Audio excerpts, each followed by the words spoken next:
Hello दोस्तों, तो आज हम लोग पढ़ेंगे वाटर क्वालिटी पैरामीटर्स के बारे में। किसके बारे में? वाटर क्वालिटी पैरामीटर्स के बारे में। हम लोग पिछले वीडियो में देखें कि फिजिकल वाटर क्वालिटी पैरामीटर्स होता है, केमिकल वाटर क्वालिटी पैरामीटर्स होता है और बायोलॉजिकल वाटर क्वालिटी पैरामीटर होता है। उसमें से हम लोगों ने बात किया फिजिकल वाटर क्वालिटी पैरामीटर्स के बारे में, जिसमें से हम लोगों ने देखा सस्पेंडेड सॉलिड्स क्या होते हैं, टर्बिडिटी के बारे में। हम लोगों ने देखा कि फिजिकल वाटर क्वालिटी पैरामीटर्स के अंदर ये सारे पैरामीटर्स आते हैं, जिसमें पहला है सस्पेंडेड सॉलिड, दूसरा है टर्बिडिटी, तीसरा है colour, taste and odour and temperature. हम लोग बात कर रहे हैं सस्पेंडेड सॉलिड्स की। किसकी बात कर रहे हैं? हम लोग बात कर रहे हैं सस्पेंडेड सॉलिड्स की। हम लोग बात कर रहे हैं सस्पेंडेड सॉलिड्स की। किसकी बात कर रहे हैं? सस्पेंडेड सॉलिड्स की। तो सस्पेंडेड सॉलिड्स में हम लोगों ने देखे क्या कि इनऑर्गेनिक, ऑर्गेनिक और लिक्विड, ये तीनों तरह से हमारे किसी भी वाटर्स में सस्पेंडेड सॉलिड प्रेजेंट हो सकते हैं। तो इनऑर्गेनिक में क्या आ सकता है? इनऑर्गेनिक में आ सकता है clay, silt, etc.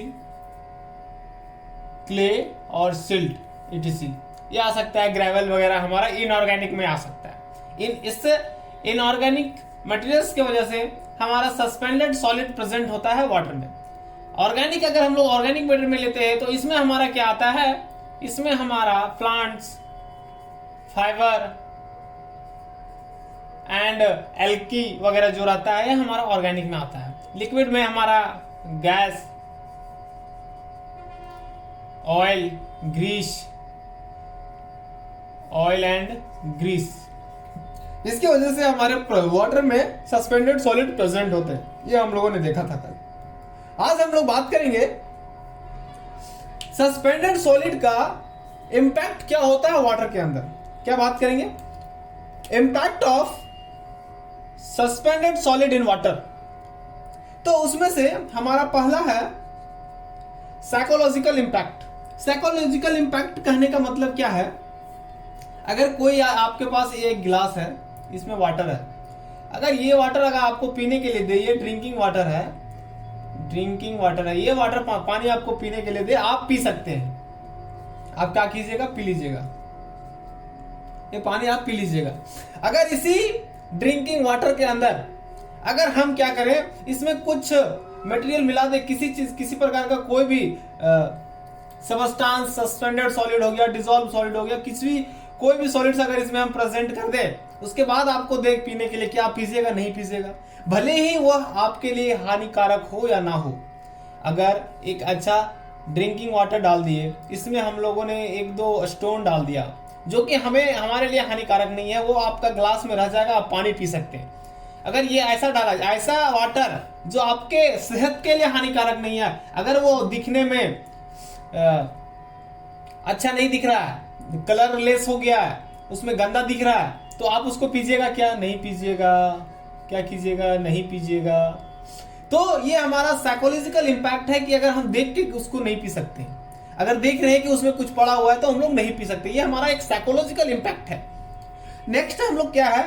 Provide a strong absorption site. Strong absorption site क्या होता है? ये है, चलिए समझते हैं स्ट्रॉन्ग एब्जॉर्प्शन साइट क्या होता है। मान के चलिए ये एक मैक्रोन है। क्या है? मैक्रोन, एक मैक्रोन है। अगर हम लोग किसी भी एक सैंपल में, ये एक सैंपल है, इसमें मैक्रोन है, अगर इसमें हमको इसको क्लोरीन मिलाते हैं, इसमें क्या मिलाते हैं? क्लोरीन। अगर इसमें हम लोग क्लोरीन मिक्स करते हैं, अगर मिक्स करते हैं, जितना वाटर है, यहां तक वाटर है हमारा, अगर वाटर के हिसाब से हम लोग इसमें मिक्स करते हैं, क्या करेगा? ये मैक्रोन बचने के लिए चाहेगा खुद को। अगर हम लोग इसमें क्लोरीन, ये मैक्रोन को निपटाने के लिए क्लोरीन डाल रहे हैं, ये मैक्रोन क्या चाहेगा कि हम कहीं छुप के बच जाए। ये क्या करेगा? किधर इधर सेटल हो जाएगा, साइड में आके सेटल होकर वो बचने के प्रयास करेगा। तो हम लोगों ने जो क्लोरीन यूज किया जिस चीज को किल करने के लिए, वो काम हुआ क्या? नहीं हुआ। जिस काम के लिए हम लोगों ने ये क्लोरीन, जिस मकसद के लिए हम लोग क्लोरीन इस सैंपल में डाले थे, वो पूरा हुआ क्या? नहीं हुआ। तो हम लोगों को क्या करना पड़ेगा? एक्स्ट्रा डोज देना पड़ेगा क्लोरीन का। अब हद से ज्यादा डाल देंगे तो वो बच पाएगा क्या? नहीं बच पाएगा। अगर कहीं भी रहा, वो जाके उसको क्लोरीन सारा उसको जाके खत्म कर देगा, निपटा देगा उसको। तो यही बोलता है कि provides a strong absorption site. Strong absorption site हम लोग प्रोवाइड करेंगे। अगर क्लोरीन हम लोग मिक्स कर रहे हैं उसे खत्म करने के लिए तो ज्यादा मिलाएंगे, जितना हमारा वाटर सैंपल है उससे एक्स्ट्रा मिलाएंगे, एक्स्ट्रा डोज हम लोग देंगे, तो हमारा जो मैक्रो है वो खत्म हो जाएगा। नेक्स्ट हम लोग impact of suspended solid in water का बात करते हैं। तीसरा point number, if organic matter promotes the growth of disease cause macro organism. एकदम सही है। क्या है, अगर हमारे पास ऑर्गेनिक मैटर है तो ऑर्गेनिक मैटर का फूड्स क्या है, मैक्रो ऑर्गेनिज्म है, तो क्या होगा, कॉज ऑफ डिजीज होगा ही। तो सिंपल है कि अगर हमारे पास क्या कॉजिंग मैक्रो ऑर्गेनिज्म के कारण क्या होगा, if organic matter promotes the growth of disease causing macro organism. Correct. अगर मैक्रो ऑर्गेनिज्म है उसका फूड हमारा ये है तो हमसे ये मिलेगा ही। ठीक है। अगर कॉज, फिर से देखते हैं, समझिए क्या करेंगे, causing of macro organism. Okay, अगर ये है तो हमारा क्या होगा, ऑर्गेनिक मैटर है, जितने भी ऑर्गेनिक मैटर उसका फूड क्या है, मैक्रो ऑर्गेनिज्म। क्या है, मैक्रो ऑर्गेनिज्म। ऑर्गेनिक मैटर का फूड क्या है, मैक्रो ऑर्गेनिज्म। तो ये प्रेजेंट है, उसका मतलब कि ये भी प्रेजेंट होगा सैंपल के अंदर, पानी के अंदर प्रेजेंट होगा कि नहीं होगा। जब ये प्रेजेंट है तो क्या चांसेस है, 98 to 99% चांसेस है कि डिजीज कॉजेस होगा ही होगा। ठीक है, तो इसमें समझ में आ गया। अब हम लोग बात करते हैं प्रोसेस के बारे में। हम लोग लास्ट वीडियो में कुछ प्रोसेस देखे थे, वो कंप्लीट नहीं हुआ था। हम लोग उस प्रोसेस के बारे में आज बात करेंगे। अगर हमें सस्पेंडेड सॉलिड निकालना है, डिसॉल्व सॉलिड निकालना है, टोटल सॉलिड निकालना है तो किस तरह निकालेंगे। हम लोगों ने प्रोसेस के बारे में बात किया था। मान के चलिए मेरा एक सैंपल है, क्या है ये, एक सैंपल है यहां तक। ठीक है, इस सैंपल को हम लोग 104 डिग्री सेल्सियस से गर्म किए तो क्या हुआ, हमें कोई भी एक सैंपल है 104 डिग्री सेल्सियस से गर्म किए तो हमें क्या मिलेगा, टोटल सॉलिड मिलेगा, सस्पेंडेड सॉलिड मिलेगा, डिसॉल्व सॉलिड मिलेगा। ठीक है, तो कुछ जानने से पहले हम आपको एक कुछ रफ में आपको बता देते हैं कुछ फुल फॉर्म। टीएस का मतलब क्या है, टोटल सॉलिड। क्या है, टोटल सॉलिड। एसएस का मतलब क्या है, सस्पेंडेड सॉलिड। क्या है, सस्पेंडेड सॉलिड। इसका मतलब क्या है, डिसॉल्व्ड सॉलिड। हम लोग यूज करते हैं साथ में, क्या यूज करते हैं, inorganic dissolved suspended solid, inorganic dissolve solid, organic suspended solid, organic dissolve solid. Okay, ये क्या है,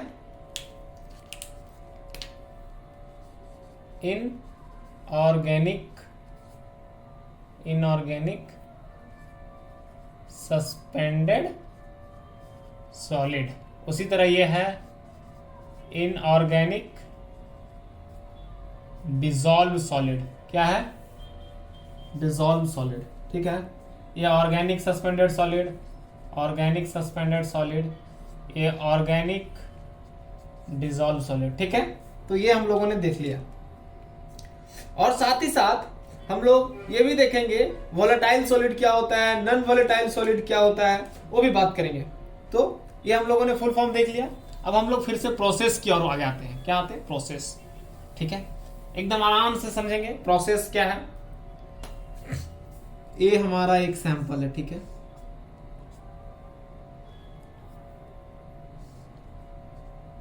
ये सैंपल है, इसमें क्या है, ये टोटल सॉलिड्स है। ओके, ये टोटल सॉलिड है। इसमें इसको हम लोग 104 डिग्री सेल्सियस से अगर गर्म करते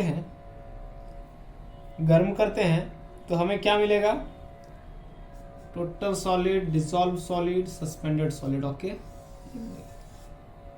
अगर इसी सैंपल को हम लोग 600 डिग्री सेल्सियस से 650 डिग्री सेल्सियस अगर गर्म करते हैं तो हमें क्या मिलेगा? इनऑर्गेनिक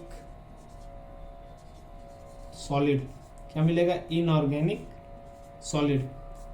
इनऑर्गेनिक सॉलिड मिलेगा। ठीक है, इनऑर्गेनिक सॉलिड को हम लोग और क्या नाम से जानते हैं? इसको नॉन वोलाटाइल सॉलिड के नाम से जानते हैं। इसको एक और नाम से जानते हैं। क्या नाम से जानते हैं? Fixed solid.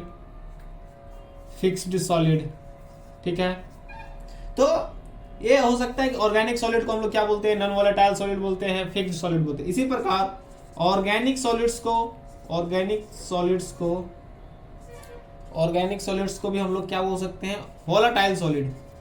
वोलाटाइल सॉलिड बोलते हैं। ओके, तो ये भी याद रखिएगा साथ में। अब हम लोग प्रोसेस की ओर बढ़ रहे थे, तो हम लोग 104 डिग्री सेल्सियस पे अगर हम लोग गर्म किए तो ये हमारा निकला।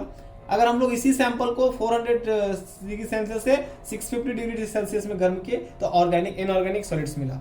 अब अगर इससे हमारा काम नहीं बनता है तो हम क्या करेंगे? एक और सैंपल लेंगे। इस सैंपल को क्या करेंगे? एक फिल्टर, क्या है ये? फिल्टर पेपर है। इस फिल्टर पेपर से हम लोग अगर इस सैंपल को पास करेंगे तो क्या होगा? कुछ रिटेन हो जाएगा, कुछ इधर आ जाएगा, कुछ रिटेन हो जाएगा, कुछ इसके अंदर आ जाएगा। ठीक है, तो जो नीचे आ गया वो क्या हुआ? जो ऊपर बच गया, जो रिटेन हो गया वो क्या हो गया? जो पास हो गया। तो ये जो हमारा रह गया ये क्या हुआ? Suspended solid. ये सस्पेंडेड सॉलिड मिल गया हमें। इसमें जो बच गया, जो पास हो गया फिल्टर के पास से, वो क्या हो गया? डिजॉल्व सॉलिड हो गया। तो हम लोग इससे सस्पेंडेड सॉलिड निकाल लिए, डिजॉल्व सॉलिड निकाल लिए। साथ ही साथ हम लोग इसमें क्या कर सकते हैं? टोटल सॉलिड का मतलब क्या होता है? Total solid is equals to क्या होता है? Suspended solid plus dissolved solid. तो यहां से अगर हमें सस्पेंडेड सॉलिड मिल गया तो हम लोग टोटल सॉलिड को अगर डिजॉल्व सॉलिड से माइनस कर देंगे तो हमें मिल जाएगा सस्पेंडेड सॉलिड। अगर डिजॉल्व सॉलिड मिल गया तो हम लोग टोटल सॉलिड से सस्पेंडेड सॉलिड को माइनस कर देंगे, डिजॉल्व सॉलिड मिल जाएगा कि नहीं मिल जाएगा? ठीक है, फिर भी अगर हम लोग क्या देखते हैं कि इसके अंदर नमी है, अभी भी इसके अंदर भी नमी है, सस्पेंडेड सॉलिड के अंदर भी नमी है, इसके अंदर भी, और हमें प्योरिटी में चाहिए तो हम लोग इसको भी 104 डिग्री सेल्सियस पे गर्म कर देंगे तो डिजॉल्व सॉलिड मिल जाएगा। इसे भी हम लोग अगर 104 डिग्री सेल्सियस से गर्म कर देंगे तो सस्पेंडेड सॉलिड मिल जाएगा कि नहीं? मिल जाएगा। अब साथ में हम लोग क्या करते हैं? अगर जो हमारा सस्पेंडेड सॉलिड उधर मिला, ये जो हमारा सस्पेंडेड सॉलिड मिला, क्या मिला? सस्पेंडेड सॉलिड जो मिला, इस सस्पेंडेड सॉलिड को अगर हम लोग 600 डिग्री सेल्सियस से 650 डिग्री सेल्सियस में गर्म करते हैं तो हमें क्या मिलेगा? Inorganic suspended solid. क्या मिलेगा? Inorganic suspended solid. Inorganic suspended solid मिलेगा। ठीक है, तो हम लोगों ने देख लिया। अगर इसी प्रकार हम लोग सस्पेंडेड सॉलिड को डिसॉल्व किए तो क्या मिला? Inorganic suspended solid. अगर हम लोग डिसॉल्व सॉलिड को 600 टू 650 डिग्री सेल्सियस से गर्म करते हैं तो हमें क्या मिलेगा? Inorganic dissolve solid. क्या मिलेगा? Inorganic dissolve solid. तो हम लोगों ने इस प्रकार सारे प्रोसेस में हम लोग हर एक अलग अलग सैंपल लेके हम लोग उसे 104 डिग्री सेल्सियस से गर्म कर रहे हैं, 600 टू 650 डिग्री सेल्सियस से गर्म कर रहे हैं, तो हमें अलग अलग प्रकार के जो हमारे सॉलिड्स है वो प्रेजेंट हो रहे हैं, हमें मिल रहे हैं। अगर हमें ऑर्गेनिक सस्पेंडेड सॉलिड चाहिए तो क्या करेंगे? हमारे पास जो सस्पेंडेड सॉलिड है उसमें से इनऑर्गेनिक सस्पेंडेड सॉलिड जो हमारा निकला, इनऑर्गेनिक सस्पेंडेड सॉलिड जो निकला, इसको माइनस कर देंगे तो हमें ये मिल जाएगा। ठीक है। अगर वोलेटाइल सॉलिड्स की बात करें तो वोलेटाइल सॉलिड में अगर टोटल सॉलिड में हम लोग नॉन वोलेटाइल सॉलिड किसको बोलते हैं? इनऑर्गेनिक सॉलिड्स को बोलते हैं। तो ये हम लोग माइनस करेंगे तो हमें यहाँ पे ये मिल जाएगा। तो इस प्रकार हमने देखा कि प्रोसेस हमारा इस प्रकार खत्म हो गया। ठीक है, हम लोगों ने प्रोसेस के बारे में बात कर लिया अच्छी तरह से। अब हम लोग देखेंगे लिमिट्स क्या होती है। हम लोग सस्पेंडेड सॉलिड्स की बात कर रहे हैं, तो सस्पेंडेड सॉलिड्स का वाटर के अंदर क्या लिमिट्स है, ठीक है। तो हम लोग बात करते हैं लिमिट्स ऑफ सस्पेंडेड सॉलिड। ये वेरी वेरी इंपॉर्टेंट है, वेरी वेरी इंपॉर्टेंट, इसको याद कर लीजिएगा। जो लिमिट्स ऑफ सस्पेंडेड सॉलिड्स का होता है, इसका जो एक्सेप्टेबल लिमिट है वो क्या है, 500 मिलीग्राम पर लीटर है। ये जो लिमिट्स है, कॉज ऑफ रिजेक्शन लिमिट हम लोग जिसको बोलते हैं, कॉज ऑफ रिजेक्शन लिमिट जो है ये 2000 मिलीग्राम पर लीटर है, ठीक है। लिमिट ऑफ सस्पेंडेड सॉलिड में एक्सेप्टेबल लिमिट क्या है, 500 मिलीग्राम पर लीटर है, और कॉज ऑफ रिजेक्शन लिमिट क्या है, तो 200 मिलीग्राम। अब जो बीच में बचा, जो ये दोनों के बीच में जो रहेगा वो उसके लिए है, ये 500 से 2000 के बीच में जो रहेगा वो रहेगा हमारा ये यूज किया। हम लोग उसको अलग अलग डिवाइड्स में हम लोग देख लेंगे, ठीक है। अगर कोई पूछ दिया कि जो लिमिट्स ऑफ सस्पेंडेड सॉलिड है वो किस प्रिंसिपल पे बेस्ड है, जो इसका प्रिंसिपल्स है वो क्या है, तो ये किस प्रिंसिपल पे काम करता है, अगर इसका ऑपरेटर्स क्या है, अगर ये कोई पूछता है तो हम लोग क्या बोलेंगे, ठीक है। हम लोग इसका देखते हैं कि प्रिंसिपल्स क्या है। तो इस जो प्रिंसिपल्स में हमारा limits of suspended solid in water जो वार करता है, यहाँ पे आएगा इन वाटर, हम लोग वाटर की बात कर रहे हैं तो वाटर आएगा, ठीक है। तो जो प्रिंसिपल है ये क्या रहेगा हमारा, ग्रेवियोमीटर, क्या है, ग्रेवियोमीटर टेक्निक, ग्रेवियोमीटर टेक्निक। ऑपरेटर्स की बात करेंगे तो ऑपरेटर्स क्या होगा, मुफल फर्नेस, ये आ गया। तो ये जो पॉइंट्स है आप स्टार मार्क कर लीजिए, 5 स्टार मार्क कर लीजिए। ये जो किसी भी एग्जाम में पूछा ही जाता है, ये क्वेश्चन पूछा ही जाता है। जो limit of suspended solid in water है वो एक्सेप्टेबल लिमिट 500 मिलीग्राम पर litre, cause of rejection limit 2000 milligram पर लीटर। जो प्रिंसिपल है ये किस प्रिंसिपल पे बेस्ड है, ये ग्रेवियोमेट्रिक टेक्निक पे बेस्ड है। एपरेटस कौन सा यूज करते हैं हम लोग, मुफल फर्नेस यूज करते हैं, ठीक है। अब हम लोग बात करेंगे, हम लोग कहां थे, हम लोग थे फिजिकल वाटर क्वालिटी पैरामीटर्स पे थे, फिजिकल वाटर क्वालिटी पैरामीटर्स पे थे। हम लोगों ने क्या देख लिया, सस्पेंडेड सॉलिड्स पूरा पढ़ लिया, सस्पेंडेड सॉलिड पढ़ लिए। अब हमें क्या पढ़ना है, टर्बिडिटी, क्या पढ़ना है, टर्बिडिटी। सस्पेंडेड सॉलिड पढ़ लिए, अब टर्बिडिटी पढ़ेंगे। तो चलिए आइए फिर से टर्बिडिटी पढ़ते हैं। क्या पढ़ते हैं, टर्बिडिटी।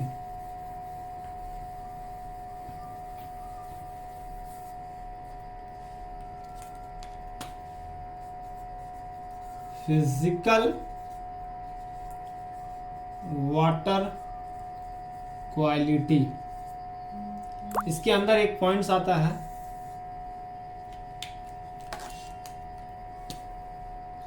क्या आता है, टर्बिडिटी। क्या आता है, टर्बिडिटी। सबसे पहले हम लोग टर्बिडिटी समझते हैं कि ये होता क्या है, टर्बिडिटी। तो हम लोग क्या बोल सकते हैं कि it is the extent to which, इसको लिख देते हैं हम लोग, turbidity, it is the extent, it is the extent to, it is the extent to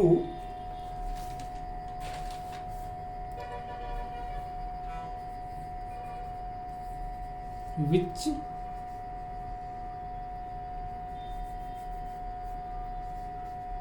the light is either scattered, क्या scattered, ये पॉइंट याद रखने वाली है, scattered और एब्जॉर्प्शन या एब्जॉर्ब्ड हम लोग लिख सकते हैं, absorbed bye suspended solid present in water. ठीक है, तो हम लोग इसको आसानी से समझते हैं, एकदम कुछ नहीं है कि टर्बिडिटी क्या है। टर्बिडिटी सबको मालूम है, बट आप लोग समझ कैसे सकते हैं? It is the extent to which the light is either scattering और absorbed by the suspended solid present in water. मान के चलिए ये कोई मेरा बीकर है जिसमें पूरा पानी है। ठीक है, पूरा पानी है। अब हम लोग इस पे अगर लाइट डालते हैं तो क्या होता है, कुछ मैक्रोन्स पे जो है, जो सस्पेंडेड सॉलिड जो प्रेजेंट है वाटर में, कुछ ऐसे सस्पेंडेड सॉलिड है जिससे वो पास कर जा रहा है, पास कर जा रहा है। कुछ ऐसे सस्पेंडेड सॉलिड है जिससे पास नहीं हो पा रहा है, स्कैटर्ड नहीं हो पा रहा है। क्या हो रहा है, ये एब्जॉर्ब कर ले रहा है। ये रे ऑफ सन है, लाइट है, हम लोग लाइट बोल सकते हैं। जो लाइट है ये कुछ सस्पेंडेड सॉलिड क्या कर रहा है, पानी के अंदर प्रेजेंट कर रहा है, हम लोग उसको देख पा रहे हैं। इसको, ये सस्पेंडेड सॉलिड को कुछ वो एब्जॉर्ब कर रहा है, वो स्कैटर नहीं कर पा रहा है, रिफ्लेक्ट नहीं कर पा रहा है। ठीक है, तो हम लोग ये देखें कि क्या है कि हमें जितना भी लाइट जो स्कैटर कर पा रहा है, स्कैटरिंग ऑफ लाइट इसको बोल सकते हैं, जो हमारा स्कैटरिंग ऑफ लाइट। ओके, जो सस्पेंडेड सॉलिड में जाने के, टच होने के बाद वो जो लाइट को रिफ्लेक्ट कर दे रहा है वो है स्कैटरिंग ऑफ लाइट। जो एब्जॉर्ब कर दे रहा है उसको बोलेंगे absorbed of light, absorb of light बोल सकते हैं। ठीक है, अब इसमें क्या है, एक चीज है देखने वाली। अगर हमारा टर्बिडिटी जो है, अगर टर्बिडिटी ज्यादा है, इसका मतलब क्या होगा, स्कैटरिंग ऑफ लाइट भी ज्यादा आएगा। टर्बिडिटी ज्यादा है मतलब स्कैटरिंग ऑफ लाइट ज्यादा आएगा, स्कैटरिंग ऑफ लाइट वो भी ज्यादा आएगा। ठीक है, अब एक लॉजिकल समझिए, पूरा अपने से एक लॉजिकल समझिए कि ये क्यों दिख रहा है, ये क्यों एब्जॉर्ब कर रहा है, ये क्यों रिफ्लेक्ट कर रहा है। तो जो हमारा आईज होता है, क्या है हमारा जो आईज है, जो हमारा आईज है वो किस पे बेस्ड है, किस पे बेस्ड है, ये क्या करता है, किसी भी ऑब्जेक्ट को देखने के लिए क्या करता है, वो पहले उस पर लाइट जाता है, उसकी जो रिफ्लेक्ट होकर हमारे आंखों में जाता है, तो ही हम लोग किसी भी ऑब्जेक्ट को देख पाते हैं। ये आप लोग शुरू से पढ़ते आए हैं।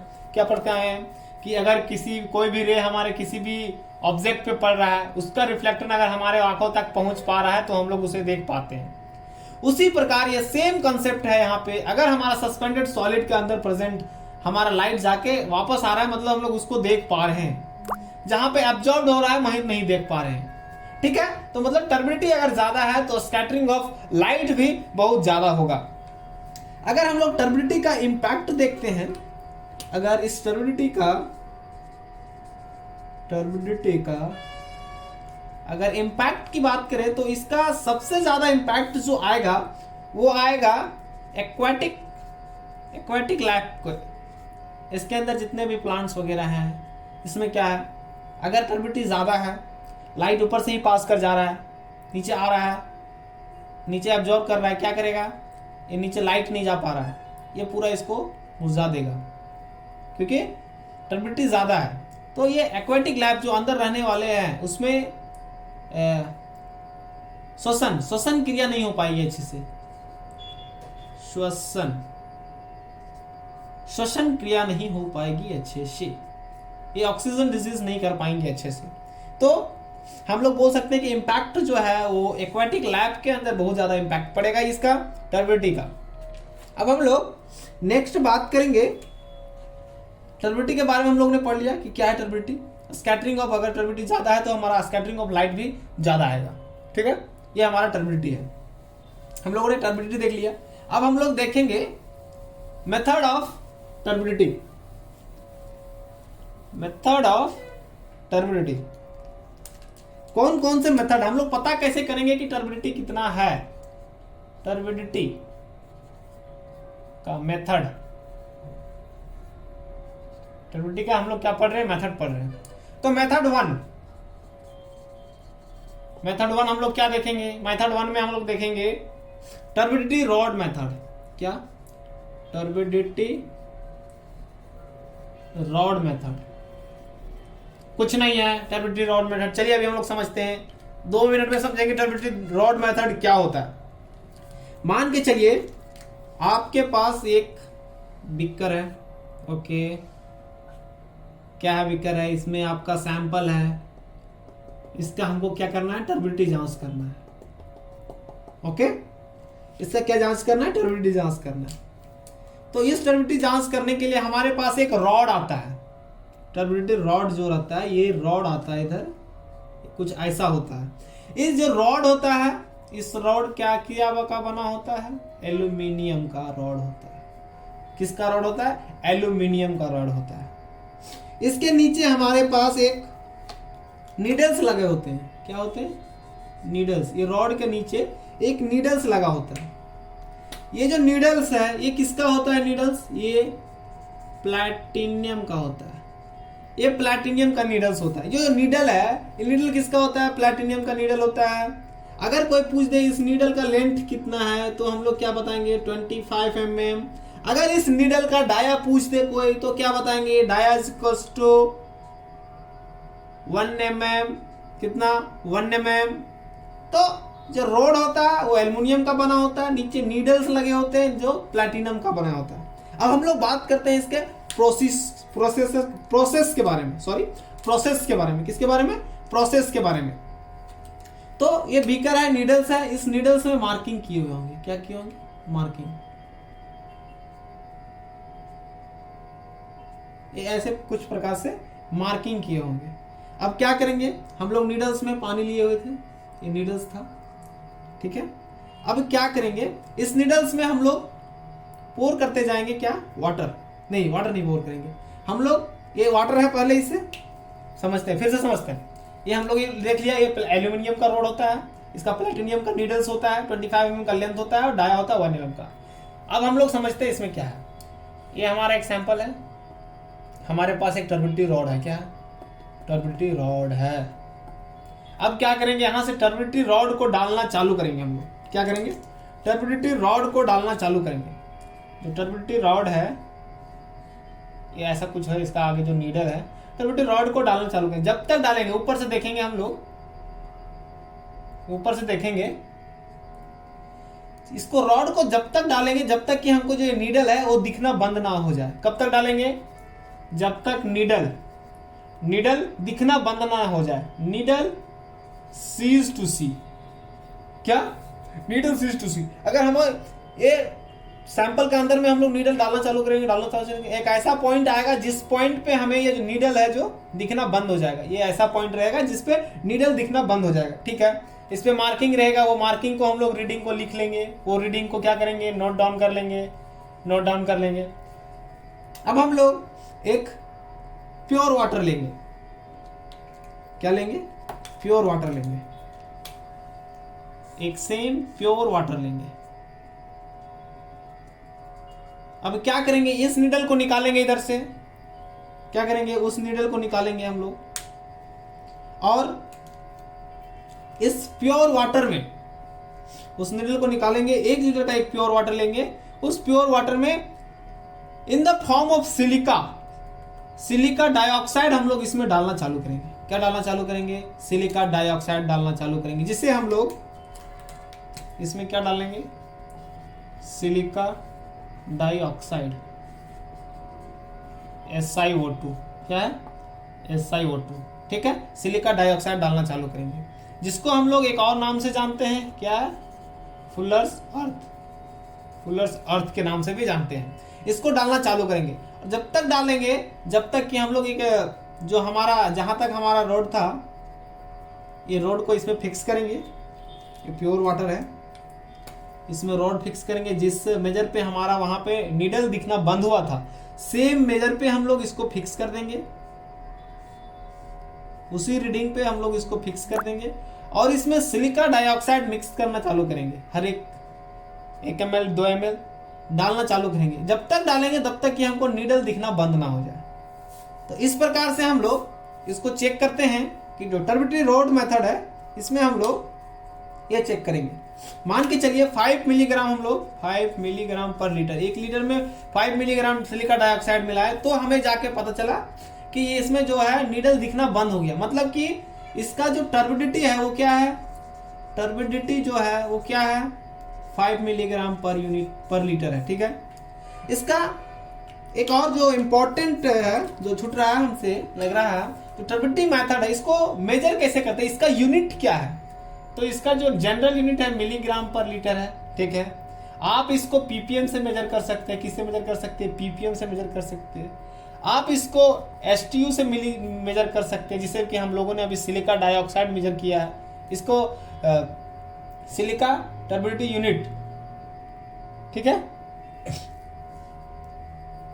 तो हम लोगों ने देख लिया इसका यूनिट क्या होता है, पीपीएम सिलिका टर्बिडिटी यूनिट। और आगे हम लोग पढ़ेंगे कौन कौन सा, साथ में हम लोग आगे भी इसमें देखेंगे कि हम लोग क्या कर रहे हैं, हम लोग जेटीयू से मेजर कर रहे हैं, जो अभी हम लोग आगे पढ़ने वाले हैं। जेटीयू जैक्सन टर्बिडिटी यूनिट होता है, तो हम लोग अभी देखेंगे जैक्सन टर्बिडिटी यूनिट क्या होता है। हम लोग टर्बिडिटी मेथड पढ़ लिए, टर्बिडिटी रॉड मेथड क्या होता है पढ़ लिए, हम लोग ने एक भी कर लिया, उसमें रॉड को डाल के देखा, जिसका रॉड का एक जो रॉड होता है वो एल्युमिनियम का बना होता है, जिसका जो नीडल होता है वो प्लेटिनियम का होता है, जो किसका लेंथ 25 mm है, डाया 1 mm है। ठीक है, डाल के देखा हम लोग, जब तक डालते गए जब तक कि हमें वो नीडल दिखना बंद नहीं हो गया। उस मेजर को हम लोग रीडिंग को नोट किए, नोट डाउन करके एक प्योर वाटर लिए, उस प्योर वाटर में हम लोग उसको फिक्स कर दिए। उसके बाद सिलिका डाइऑक्साइड जो हम लोग SiO2 है उसको मिक्स करना चालू किए, जिसका एक और नाम है फुलर अर्थ। उसको जब तक डालते गए जब तक कि हमको नीडल दिखना बंद नहीं हुआ। जितना हम लोग जहाँ पे जिस मिलीग्राम पे हम लोग नीडल दिखना बंद हो जाएगा वो मिलीग्राम को हम लोग नोट कर लेंगे, वही हमारा टर्बिडिटी हो जाएगा। ठीक है, अब देख लिए, अब हम लोग नेक्स्ट पढ़ेंगे जैक्सन। नेक्स्ट हम लोग पढ़ेंगे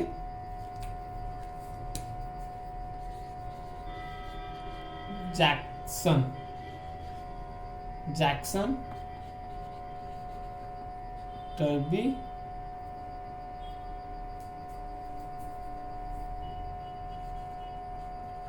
जैक्सन टर्बिडिटी मेथड। ठीक है, हम लोग क्या पढ़ेंगे, जैक्सन टर्बिडिटी मेथड। ये कौन सा मेथड है, हम लोग इसको क्यों यूज करते हैं, कब यूज करते हैं, कैसे यूज करते हैं। तो ये नेक्ड आई का है, हम लोग नेक्ड आई से हम लोग यूज करने वाले हैं। नेक्ड आई से हम लोग पता करने वाले हैं कि इसका जो टर्बिडिटी है वो क्या है। साथ ही साथ हम लोग को इसमें एक और बात ध्यान देना है कि जो हम लोग 25 यूनिट से ज्यादा नहीं होना चाहिए। Turbidity is greater than 25 metre, sorry जो 25 यूनिट है इससे अगर ज्यादा है हमारा टर्बिडिटी तो ही हम लोग ये मेथड को यूज करेंगे। हम लोग जनरली इस मेथड को यूज करने के लिए ग्राउंड वाटर का यूज करते हैं। ग्राउंड वाटर की टर्बिडिटी को जानने के लिए, किसकी टर्बिडिटी, ग्राउंड वाटर, किसकी, ग्राउंड वाटर,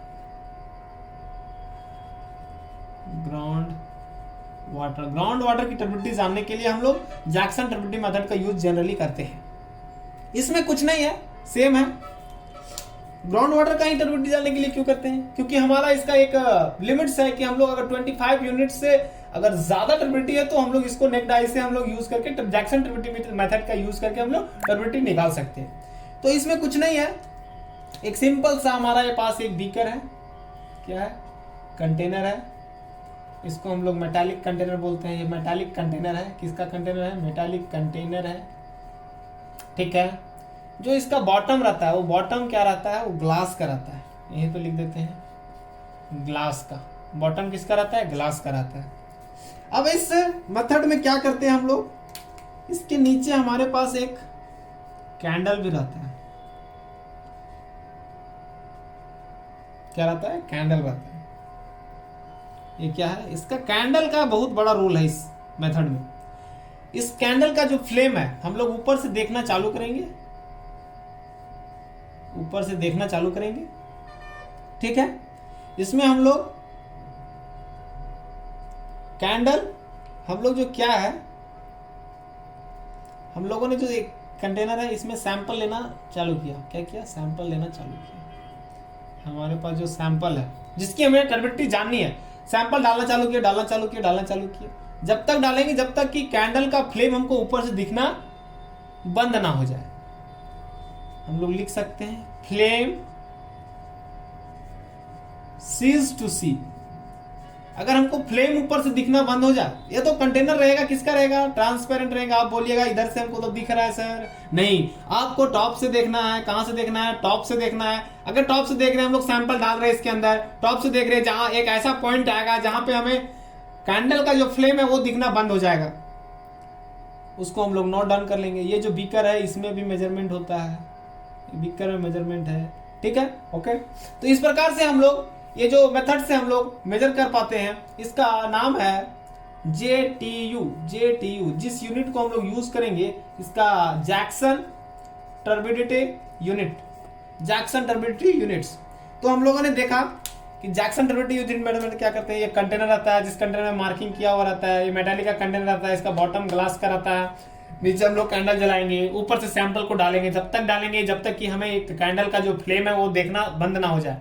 तो उस एक ऐसा पॉइंट आएगा जिसपे हमें कैंडल का दिखना बंद हो जाएगा, उस पॉइंट, उस रीडिंग को हम लोग नोट डाउन कर लेंगे। वही रीडिंग हमारा क्या होगा, जैक्सन टर्बिडिटी यूनिट होगा। ठीक है, इतना समझ गए। जय हिंद, जय भारत, थैंक यू।